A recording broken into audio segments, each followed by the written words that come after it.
Você pode estar casado com um regime de bens diferente do que você acredita. E muita gente só descobre isso quando já existe patrimônio envolvido. Um imóvel, uma herança, um divórcio ou muito dinheiro em jogo. E quando isso acontece, normalmente não existe um botão de voltar. Então assista esse vídeo até o final, porque eu vou te mostrar uma situação que quase nenhum brasileiro que mora no exterior conhece e que pode mudar completamente uma discussão patrimonial no Brasil. Agora, deixa eu te fazer uma pergunta. Você sabe qual é o seu regime de bens no Brasil? Tem certeza? Porque tem muita gente que responde essa pergunta com absoluta confiança e mesmo assim pode estar errado. Eu trabalho há anos com casamento e divórcio feitos no exterior. E existe uma cena que se repete o tempo todo. Um casal mora fora, passa 10, 15, 20 anos. E ninguém nunca pergunta qual é o regime de bens que vale no Brasil. Porque todo mundo parte da mesma premissa. Meu casamento é válido, então meu regime de bens já está resolvido. Parece lógico, mas é aqui que começa o problema. E esse é o primeiro erro que todo mundo comete.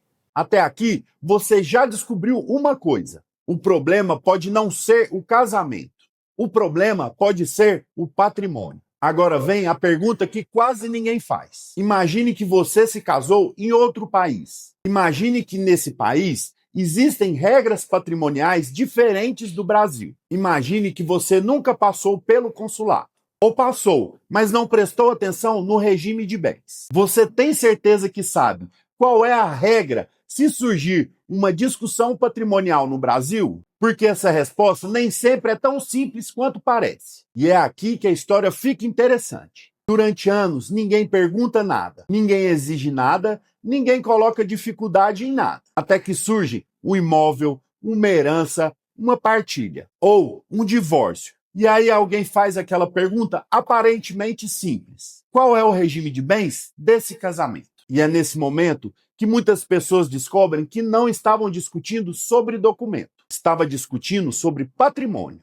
Então agora você já descobriu o segundo erro. Presumir que o regime de bens é óbvio. Nem sempre é. E agora vem a parte que quase ninguém conhece. Quando o casamento passa pelo consulado, já é possível escolher o regime de bens de acordo com as regras brasileiras. Mas quando não passa, o regime de bens é aquele do local do casamento. E aqui aparece o verdadeiro problema. Porque o problema não é saber se o casamento existe. Todo mundo concorda que ele existe, todo mundo concorda que ele é válido, todo mundo concorda que ele produz efeitos. Então, qual é o problema? Quais efeitos? Em alguns casos, a resposta deixa de ser o regime de bens estrangeiro e passa a ser outra. Qual é o equivalente desse regime estrangeiro no Brasil? Porque existem países que as regras patrimoniais simplesmente não existem no Brasil. E quando isso acontece, surge uma discussão delicada. Qual regime brasileiro é o mais próximo?